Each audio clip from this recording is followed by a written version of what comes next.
Esse vídeo foi feito em parceria com a Roche Foundation Medicine. Até quantos anos de idade você quer viver? Essa pergunta é simples, mas gera uma diversidade de sensações, emoções e, é claro, discussões, senão esse vídeo não existiria. Ao longo da história da humanidade, uma das únicas certezas que os mais diversos povos tinham era da nossa própria mortalidade. A morte é uma constância na vida humana e define o fim do que nós chamamos de ciclo da vida. Nós nascemos, nós crescemos e nós morremos. Nós não vivemos e nunca viveremos para sempre. Será? Antes de fazer qualquer afirmação, vamos olhar alguns dados. Na antiguidade, estima-se que a expectativa de vida de um ser humano comum nascido em qualquer lugar do planeta era por volta de 30 anos de idade, especialmente porque a mortalidade infantil era alta. Mas algo curioso aconteceu nos últimos 200 anos. As pessoas começaram a viver mais. Bem mais, para ser exato. No começo, isso apenas era verdade para as pessoas que viviam em países ricos e industrializados. A saúde humana era bastante desigual, claramente relacionada à situação econômica do país onde elas estavam. Pessoas que nasciam em países ricos viviam mais, enquanto pessoas que nasciam em países pobres viviam menos. Mas muito mudou nos últimos anos. A saúde começou a se tornar mais igualitária ao redor do mundo. Desde 1900, a expectativa de vida global praticamente dobrou, e em 2016 chegou a 72 anos. E se colocarmos esses dados em um gráfico, nós vamos ver que nas últimas décadas o aumento na expectativa de vida ao nascer, ano após ano, aumentou quase linearmente. Isso significa que os seres humanos continuarão a viver mais e mais e mais, ano após ano, até chegar uma hora em que nós seremos praticamente imortais? Aqui é a hora de fazer uma distinção bastante importante que geralmente surge nessa discussão.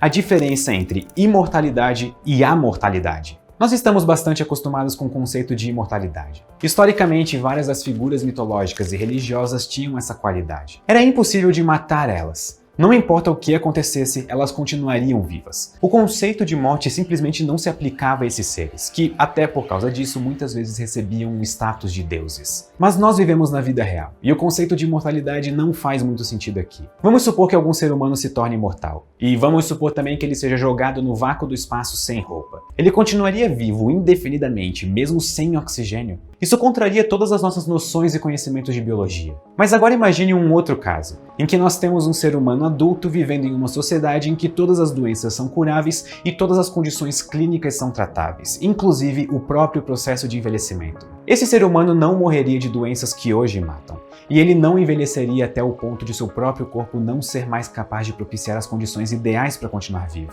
Mas se essa pessoa, por algum motivo, caísse de um penhasco ou se envolvesse em um acidente, ela poderia morrer. Nós poderíamos curar todas as doenças e o próprio envelhecimento, mas ainda estaríamos vulneráveis a coisas que estão fora do nosso controle. Nós não morreríamos de causas naturais, mas nós estaríamos sujeitos a morrer de outros jeitos. Essa é a amortalidade. E diferente da imortalidade, ainda é um debate aberto se nós um dia chegaremos nesse estágio da civilização. Mas o nosso futuro parece promissor. Alguma coisa aconteceu nos últimos 100 anos que possibilitou que a humanidade desse um pulo na sua expectativa de vida. E os responsáveis não são difíceis de se descobrir. Eles são os avanços na medicina, ciência e políticas de saúde que foram desenvolvidos nesse meio tempo. Quando pensamos em saúde ou em medicina, é muito natural que uma das primeiras imagens que apareça na nossa cabeça seja de remédios. A descoberta de novos medicamentos aumentou consideravelmente a sobrevida de seres humanos, como por exemplo a penicilina, que foi descoberta em 1928 e ainda hoje é um dos nossos principais antibióticos. Ela foi capaz de transformar o que antes seriam mortes quase certas por infecções bacterianas em doenças que você pode tratar apenas tomando comprimidos e vivendo normalmente para contar a história. Mas nós estamos chegando em um estágio do desenvolvimento tecnológico em que novos remédios não são mais simplesmente moléculas em um comprimido. Nós estamos masterizando diversas outras áreas que se mostram promissoras no tratamento de doenças. Mas o que isso tem a ver com a mortalidade? Nós estamos acompanhando em tempo real o desenvolvimento de uma área da biologia conhecida como genômica. Ao contrário da genética, que de maneira simplificada estuda genes individuais e seus papéis em um organismo, a genômica estuda os genes de um indivíduo como um todo, tentando entender melhor as relações entre esses genes e a influência deles nos organismos. Isso abre portas que antes eram inacessíveis. Vamos olhar um dos exemplos mais promissores: cânceres. Eles ocorrem quando mudanças no genoma de células do nosso corpo fazem com que elas cresçam e se multipliquem sem parar. Graças ao Projeto Genoma Humano, uma iniciativa milionária que envolveu diversos países e cujo objetivo era mapear o genoma humano, nós sabemos como um genoma normal se parece. E podemos comparar ele com mudanças que aconteceram no genoma de indivíduos que podem levar ao desenvolvimento de cânceres. Por muito tempo, o tratamento do câncer era feito com base em onde ele estava no corpo de uma pessoa.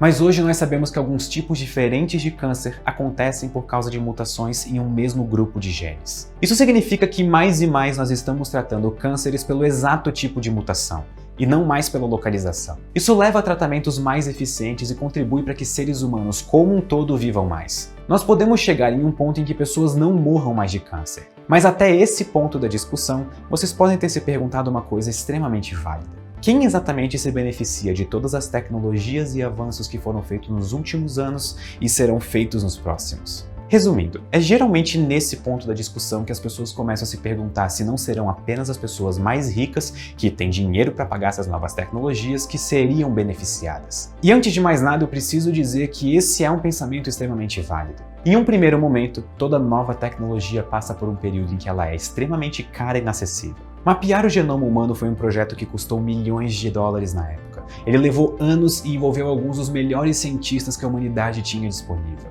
Só que hoje, 30 anos depois, mapear o seu genoma inteiro custa o mesmo que um celular. Toda tecnologia, sem exceção, passa pelo período em que ela é extremamente cara e inacessível logo no começo. Mas ela vai abaixando o seu preço conforme ela é aprimorada e a demanda vai aumentando. E tem outro ponto que não levamos em conta até agora.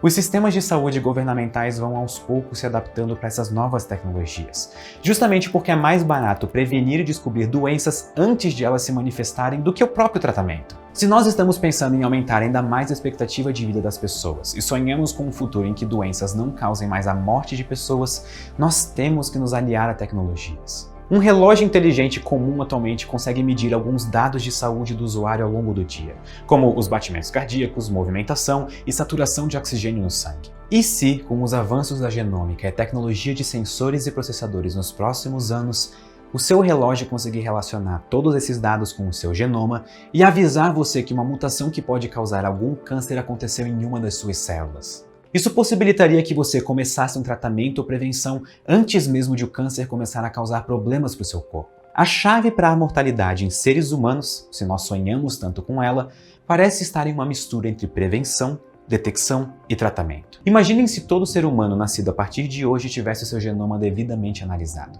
listando todas as possíveis doenças ou condições genéticas como se fosse uma espécie de lista para ficar de olho ao longo da vida. Esse seria o mundo perfeito, mas isso levanta uma bandeira vermelha bastante importante, e eu tenho quase certeza que vocês já iam estar escrevendo isso nos comentários. E quanto à privacidade das pessoas? Quem teria acesso a esses dados? É realmente fácil aceitar que quanto mais dados sobre o indivíduo nós tivermos, mais fácil fica aplicar esses dados positivamente para melhorar a saúde e a qualidade de vida dele. Só que é muito importante lembrar da discussão de privacidade que geralmente fica em segundo plano, principalmente porque ela é bastante difícil. Esses dados podem ser tanto perigosos como libertadores.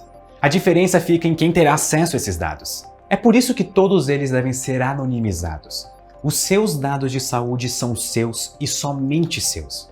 Qualquer pessoa que tenha acesso a eles para, por exemplo, fazer estudos, não precisa saber quem é você. Isso é feito com os dados de saúde da maior parte dos dispositivos eletrônicos atualmente, como pulseiras inteligentes e outros dispositivos. O ponto é que quanto mais a humanidade se aprofunda em genômica, mais e mais descobrimos que praticamente todas as doenças têm um componente genético. Mas aqui eu preciso fazer uma nota de cautela extremamente importante. Embora seja verdade que praticamente todas as doenças tenham um componente genético, outros fatores como estilo de vida e ambiente são extremamente importantes, muitas vezes dominantes nas doenças. Imaginem se uma pessoa pudesse prevenir doenças que normalmente se manifestam na velhice logo durante as fases iniciais da vida. E isso, é claro, sem contar com os avanços na ciência de dados e inteligências artificiais. Se nós pegarmos os dados de saúde das pessoas de maneira anônima e jogarmos em algoritmos treinados para encontrar padrões e relações, é muito provável que no futuro nós encontremos relações de causa e efeito entre doenças que nós nem imaginávamos que seriam possíveis. Esse provavelmente seria um dos futuros da pesquisa em saúde, dados e algoritmos. E novamente aqui eu trago a pergunta: quem teria acesso a tudo isso? A resposta: todos nós. Conforme as tecnologias se tornam mais baratas, chega um ponto em que os próprios sistemas de saúde de países inteiros gastariam menos com políticas de prevenção e o uso de algoritmos e inteligências artificiais do que se eles continuassem priorizando o tratamento. A pergunta ou questão, o que é caro, cai muito bem aqui. Tudo indica que nos próximos anos nós poderemos pagar o preço de um celular para que o indivíduo saiba o que esperar da sua saúde ao longo da vida toda. Nós ainda temos muitos desafios pela frente se um dia sonhamos em sermos imortais. Os próximos 10 anos vão ser cruciais para nos dar uma boa resposta. isso é uma possibilidade ou não. Mas mesmo que isso não aconteça, no pior dos casos nós esticaremos ainda mais a nossa expectativa de vida. Eu quero viver até os 150. E melhor ainda, além de aumentar o número de anos vividos por uma pessoa, a qualidade desses anos também aumenta. Até porque no fim o que realmente importa não são os anos vividos, e sim a vida contida nesses anos. E esse parece ser um daqueles raros casos em que mesmo se nós não atingirmos o nosso objetivo, que é a mortalidade, os ganhos ainda serão imensos. Muito obrigado e até a próxima. Esse vídeo foi feito em parceria com a Roche, uma empresa que tem como foco o cuidado ao paciente e que está trazendo os testes de perfil genômico abrangente da Foundation Medicine para pacientes com câncer ao redor do mundo. Sempre para levar o tratamento certo, para o paciente certo, no momento certo. Vejo vocês no próximo vídeo.